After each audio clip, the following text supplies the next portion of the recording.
जैसा कि last episode में हमने देखा कि क्वीन मेडुसा फायर कोर को निगलने के बाद मर गई थी। बाहर खड़े सभी स्नेक्स को ये पता चल जाता है कि क्वीन मेडुसा अब नहीं रही, इसीलिए अब सभी स्नेक्स बहुत दुखी होने लगते हैं। लेकिन तभी वहाँ आसमान में एक बहुत बड़ा तूफान आता है। वो तूफान बहुत ज्यादा खतरनाक था और अब बाहर खड़े सभी लोग समझ जाते हैं कि ये अर्थ और हेवन की शक्तियाँ हैं। असल में क्वीन मेडुसा के एवोल्यूशन ने हेवन और अर्थ की शक्तियों को जागरूक कर दिया था। यानी क्वीन मेडुसा ने मरने से पहले अपना एक अंश छोड़ दिया था और वो अपने उस अंश में पुनर्जीवित हो गई है, यानी रिबॉर्न हो गई है। सारे स्नेक्स बहुत खुश होते हैं। वहीं अंदर जियान अपने आसपास की जगह को टूटा हुआ देखता है, इसलिए उसके मास्टर अब जल्दी से फायर कोर को लेकर यहाँ से भागने को कहते हैं। आसमान से बहुत ज्यादा बिजली गिर रही थी, जिस वजह से जियान को फायर कोर तक पहुँचने में दिक्कत आ रही थी। लेकिन उन्हें क्वीन मेडुसा के जगने से पहले फायर कोर को हासिल करना ही था, इसलिए जियान फायर कोर तक पहुँचने की कोशिश करता है। वहाँ हर जगह बिजली गिरती जा रही थी, इसलिए जियान वहाँ तक जा नहीं पा रहा था। लेकिन अब उसके मास्टर अपनी पावर का यूज करते हुए और जियान एक्सप्लोसिव स्टेप्स का यूज करते हुए आगे बढ़ता है और हार्ट ऑफ फायर तक पहुँच जाता है। वहीं अब क्वीन मेडुसा जिंदा हो जाती है और स्नेक्स की फॉर्म में इधर उधर उड़ने लगती है। असल में वो फिर से फायर कोर को हासिल करने की कोशिश कर रही है, लेकिन ऐसा करते वक्त अब उसके शरीर के टुकड़े टुकड़े हो जाते हैं, यानी वो मर जाती है। अब बाहर खड़े स्नेक्स अपनी क्वीन को फिर से मरता देख दुखी होते हैं। गुहे और उसके साथी भी अब ये डिसाइड करते हैं कि जब कोर ऑफ फायर वीक हो जाएगा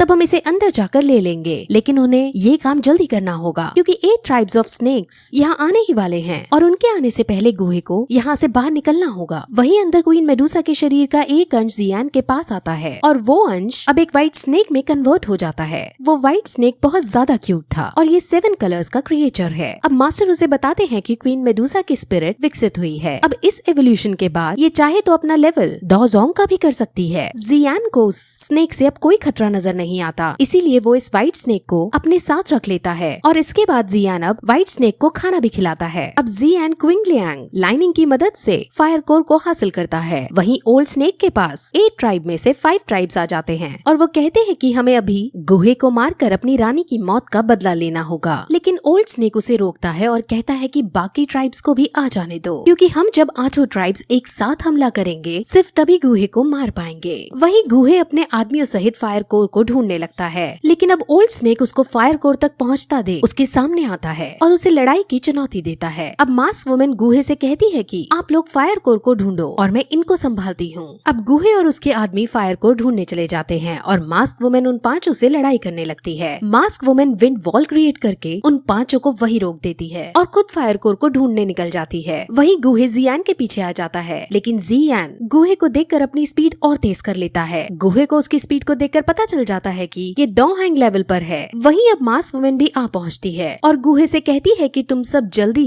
डेजर्ट से बाहर निकलो और मैं तब तक जियान से फायर कोर हासिल कर लूंगी। अब मास्क वुमेन अकेली जियान का पीछा करती है और उसको पकड़ने की कोशिश करती है। वहीं अब बाकी स्नेक ट्राइब भी वहाँ आ जाते हैं और अपने 5 स्नेक ट्राइब को विंड वॉल से छुड़ाते हैं और अब वो सभी के सभी गुहे को ढूंढने लगते हैं। थोड़ा ढूंढने के बाद यूमई उनको बताती है कि इस लोकेशन के बाद से गुहे और मास्क वुमेन अलग अलग हो गए हैं। अब ओल्ड मैन भी स्नेक्स के 2 दल बनाता है और एक दल मास्क वुमेन को ढूंढने जाता है और दूसरा दल गुहे को ढूंढने के लिए आगे बढ़ता है। वही मास्क वुमेन जियान तक पहुंच जाती है, जिसके बाद वो जियान के आगे के रास्ते को विंड वॉल बनाकर ब्लॉक करती है। जियान उस वॉल से तो कैसे न कैसे करके बच जाता है, लेकिन जब वो फिर से आगे बढ़ने की कोशिश करता है तो इस बार मास्क वुमेन 4 साइड्स वॉल बनाकर उसे फंसा देती है। वो जियान से कोर ऑफ फायर की डिमांड करती है, लेकिन जियान मना कर देता है और कहता है कि मैंने इसको हासिल करने के लिए बहुत स्ट्रगल किया है। 1.5 साल की प्रैक्टिस और स्ट्रगल के बाद मुझे ये कोर हासिल हुई है और अब मैं इतनी आसानी से ये तुम्हें नहीं दूंगा। अब ये सब सुनकर मास्क वुमेन शॉकिंगली जमीन पर आती है और उसे पहले तो अच्छे से देखती है और फिर कहती है कि यहाँ से चले जाओ, मैं नहीं लड़ूंगी तुमसे। अब ये देखकर जियान बहुत शॉक होता है, लेकिन तभी वो मास्क वुमेन का फेस देख लेता है और उसे पता चलता है कि ये मास्क वुमेन और कोई नहीं बल्कि यूजी है। अब जियान उसे देखकर शर्माते हुए उसके पास आता है। यूजी जब पिछली बार जियान से मिली थी तो वो इतना शक्तिशाली नहीं था जितना आज है। यूजी उसकी शक्ति की तारीफ करती है और अब जियान उससे पूछता है कि तुम गुहे के साथ क्या कर रही हो, जिस पर यूजी बताती है कि मैं गुहे की फायर कोर को ढूंढने में मदद कर रही हूँ। उसने मेरे ऊपर कई एहसान किए हैं जिसे मैं उतारना चाहती हूँ, इसलिए मैं उसकी मदद कर रही हूँ। अब जियान उससे पूछता है कि तुम इसको लेकर गुहे को नहीं देती हो तो क्या वो तुम्हें नुकसान पहुँचाएगा, जिस पर यूजी मे भी कहती है क्योंकि गुहे को लगता है कि जियान भी शक्तिशाली योद्धा है और अगर समय फायर कोर नहीं ले जा पाई तो वो समझ जाएगा कि जियान ने उसे फाइट में हरा दिया है। यानी अगर यूजी अब फायर कोर को नहीं भी ले जाती है तो गुहे को शक नहीं होगा कि जियान के खातिर इसने जियान को फायर कोर ले जाने दी। उसको यही लगेगा कि जियान ने अपनी पावर्स का यूज करते हुए यूजी को हरा दिया और फायर कोर को ले गया। अब यूजी उससे ये पूछती है कि तुम आखिर करोगे क्या इस फायर कोर का, जिस पर जियान बताता है कि वो इसको खाकर स्ट्रॉन्ग होना चाहता है। अब ये सुनकर यूजी बहुत ज्यादा घबरा जाती है क्योंकि क्वीन मेडूसा जैसी शक्तिशाली वॉरियर ने जब इसको खाया था तब उसका ये हाल हुआ था, और अब अगर जियान ये खाता है तो जियान तो मर ही जाएगा। वो जियान से मना करती है कि इसको मत खाना। जियान कहता है कि अब उसके पास और कोई चारा नहीं है, उसे अपने परिवार की इज्जत वापस लानी है, जिस वजह से उसे इसको खाना ही होगा। यूजी उसे एक ऑफर देती है और कहती है कि तुम इसके जरिए अपने लेवल्स को मत बढ़ाओ, मैं तुम्हें एक ऐसे कैंप में लेके जाऊंगी जहाँ तुम्हें हर तरह की स्किल सीखने को मिलेंगी। वहाँ तुम्हें बेस्ट लेवल मार्शल आर्ट सिखाएंगे और तुम्हारी लेवल्स जल्दी जल्दी इंक्रीज कराएंगे। अब जियान ये सुनकर खुश होता है क्योंकि ये उसको एक अच्छी चीज लगती है, लेकिन यूजी अब उस कैंप का नाम बताती है तो जियान गुस्से में आ उसे साफ मना कर देता है। असल में वो जो कैंप उसने बताया था वो यूलैंड सेक्ट के अंदर था और यूलैंड के द्वारा ही चलाया जाता है। जियान यूलैंड सेक्ट से बहुत ज्यादा नफरत करता था क्योंकि नालैंड यूलैंड सेक्ट से ही ताल्लुक रखती है।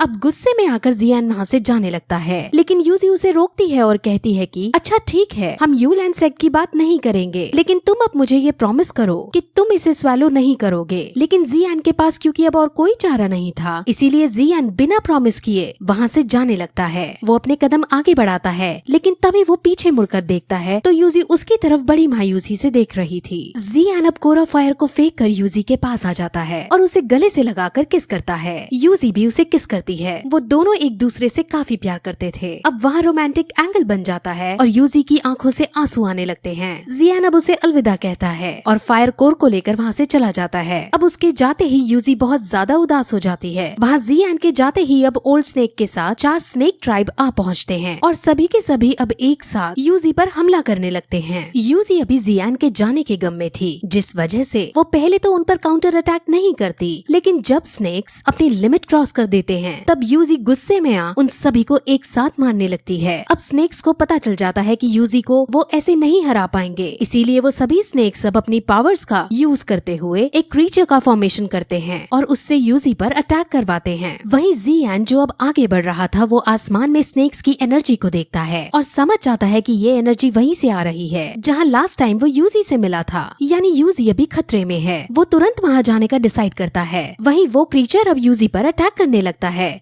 यूजी उस पर अपने कई अटैक करती है, लेकिन वो क्रीचर किसी भी प्रकार से नहीं मर पा रहा था और अब क्रीचर ने यूजी को काफी घायल भी कर दिया था। क्रीचर अब अपना आखिरी अटैक करने यूजी की तरफ आगे बढ़ता है और यूजी अब समझ जाती है कि ये उसका आखिरी पल है। वो अपने इस आखिरी पल में जियान के साथ बिताए हुए पल याद करती है और अपनी मौत को स्वीकार कर लेती है। वो क्रीचर अब उसको मारने ही वाला होता है कि तभी वहाँ जियान आ पहुँचता है। जियान भेस बदलकर मास्क पहनकर वहाँ आया था और वो फायर कोर की शक्तियों को यूज करके उस क्रीचर को मार भगाता है। अब जियान अपनी एनर्जी को उन 5 स्नेक्स के ऊपर भी छोड़ता है, लेकिन तभी एक पर्पल एनर्जी आकर जियान की एनर्जी को रोक देती है और वो स्नेक्स मरने से बच जाते हैं। वो स्नेक्स अब अपनी जान बचाकर वहाँ से भाग निकलते हैं। वहीं जियान अब यूजी के पास आता है और यूजी उसका शुक्रिया करती है और उससे पूछती है कि आपको किसने मेरी मदद करने के लिए भेजा है, जिस पर जियान कहता है कि वो आदमी जिसने मुझे यहाँ भेजा है वो छोटे क्लैन का है, यानी वो इनडायरेक्ट वे में अपना नाम बताकर वहाँ से चला जाता है। यूजी समझ जाती है कि जियान ने इसे यहाँ भेजा है और वो उस आदमी से अब पूछती है कि जियान से उसकी मुलाकात अब होगी क्या, जिस पर जियान बिना कुछ कहे आगे बढ़ जाता है। वहीं अब वो स्नेक्स अपने बाकी स्नेक्स ट्राइब से आकर मिलते हैं और ओल्ड स्नेक कहता है कि शायद अभी भी क्वीन जिंदा है, क्योंकि ओल्ड स्नेक ने उसका ऑरा महसूस किया था, लेकिन अभी भी ओल्ड स्नेक को ये कंफर्म नहीं था, इसलिए वो अपने साथियों को एक दिन का वेट करने को कहता है। वहीं जियान अब एक गुफा में जाकर फायर कोर को स्वेलो करने की कोशिश करता है।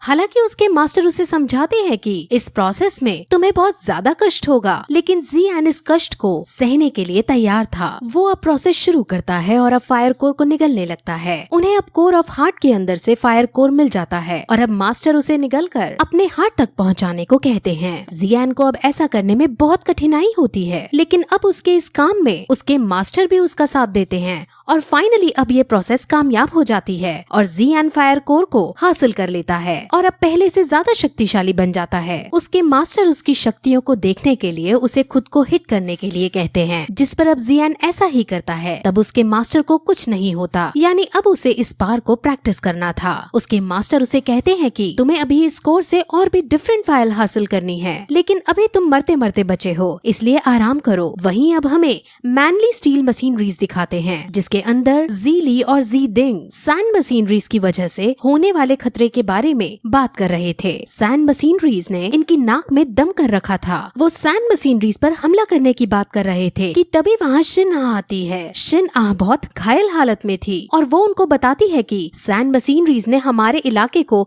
चारों तरफ से घेर लिया है और वो हम पर अटैक करने वाले हैं। वहीं आराम करने के बाद जियान पहाड़ी के ऊपर जाता है, जहाँ टेम्परेचर बहुत कम था। वहाँ जाकर अब फायर कोर की डिफरेंट फ्लेम्स हासिल करने के लिए प्रोसेस चालू करता है। अब फायर कोर हवा में इधर उधर दौड़ने लगती है और जियान को अब उसे कैच करना था। जियान अपना बेस्ट देता है और उसे पकड़ने की कोशिश करता है, लेकिन हर बार फायर कोर की एनर्जी से जियान कमजोर पड़ जाता है। अब इस काम में उसके मास्टर उसकी सहायता नहीं कर सकते थे, इसीलिए जियान को अकेले ही ये सब सहना पड़ता है। वो बहुत कमजोर पड़ रहा है, लेकिन फिर वो अपने परिवार को याद करता है, उनकी इज्जत को याद करता है और 3 साल बाद होने वाले मैच के बारे में सोचकर अब अपनी फुल स्ट्रेंथ का यूज करके पाम टेक्निक का यूज करते हुए फायर कोर को पकड़ता है और अब उसे स्वेलो करता है, जिसके बाद अब उसे डिफरेंट फ्लेम्स भी मिल जाती हैं। वो बहुत ज्यादा खुश होता है अपनी इस नई पावर को पाकर। उसके मास्टर कहते हैं कि ये सब ग्रीन लोटस फायर की सोल का कमाल है। अब 3 ईयर एग्रीमेंट को आने में सिर्फ 2 महीने का समय रह गया था और अब जियान नायान से लड़ने के लिए पूरी तरह से कॉन्फिडेंट हो चुका था। अब जियान के पास फायर कोर आ चुका है,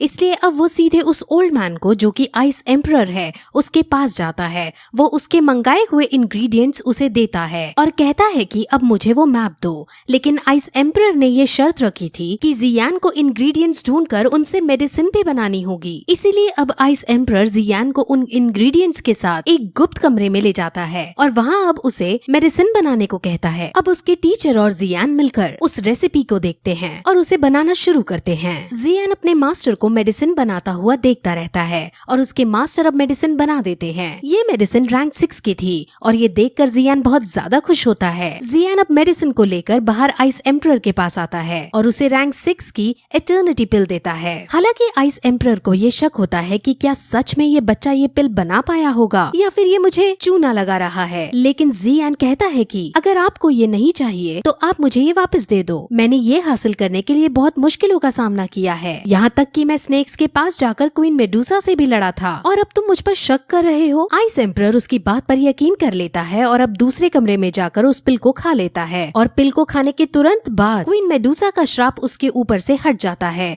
और उसकी शक्तियाँ उसे वापस मिल जाती हैं। अब जियान वहाँ आता है और कहता है कि आपको पावर्स वापस मिल गई हैं और आप पहले की तरह बहुत शक्तिशाली हो गए हैं। आइस एम्परर अब जियान की कैपेबिलिटी को देखकर समझ जाता है कि इस लड़के में कुछ तो अलग बात है, जो इसने इस उम्र में रैंक 6 की एटर्निटी पिल बना ली है। अब आइस एम्परर जियान की तारीफ करता है और अब उसे उस मैप का टुकड़ा दे देता है। वहीं मैंडी स्टील मशीनरीज के अंदर सैंड मशीनरीज घुस चुकी थी और वहाँ पर ज़ीली और एक वॉरियर के बीच, जिससे सैंड मशीनरीज ने हायर किया है, उसके बीच फाइट चल रही थी। उसका नाम मोरे है और वो बहुत शक्तिशाली है। ज़ीली उसका कुछ भी नहीं बिगाड़ पा रहा होता और अब वो हार जाता है। मोरे अपने इस मैच को खत्म करने के लिए ज़ीली को जान से मारने के लिए आगे बढ़ता है और ज़ीली अब मरने ही वाला होता है कि तभी जियान वहाँ आ पहुँचता है और अपने भाई ज़ीली को बचा लेता है। अब वो मोरे से फाइट करने लग जाता है और मोरे भी अपने सामने एक शक्तिशाली योद्धा को देखकर खुश होता है, क्योंकि उसने कई सालों से किसी बड़े योद्धा से फाइट नहीं की थी। जियान अब बहुत शक्तिशाली हो चुका था, लेकिन अब भी वो मोरे को नहीं हरा पाता। जियान पहले ही अटैक में बेहोश हो जाता है। मोरे अब उसकी हार को देखकर बहुत हंसता है, लेकिन तभी जियान खड़ा होता है और वो अपने पर्पल विंग्स का यूज करते हुए मोरे को आसमान में उड़ा ले जाता है और उसे नीचे फेंकता है। अब मोरे को भी गुस्सा आ जाता है और वो आर्मर क्रिएट करता है और अब उस पर अटैक करता है। उन दोनों में फाइट होती है, लेकिन इस बार जियान उसको बुरी तरह मात दे देता है। अब जियान के भाई उसकी एबिलिटीज को देखकर खुश होते हैं। वो तीनों भाई अब चाय पीते हैं। वो चाय पी ही रहे होते हैं कि तभी वहाँ अचानक आइस एम्परर आता है। आइस एम्परर अपने साथ एक आदमी को भी लाते हैं और ये आदमी कौन है और अब आगे क्या होने वाला है, ये हमें अगली वीडियो में पता चलेगा। सो अगर आपको हमारी वीडियो पसंद आई हो तो चैनल को सब्सक्राइब जरूर कर देना।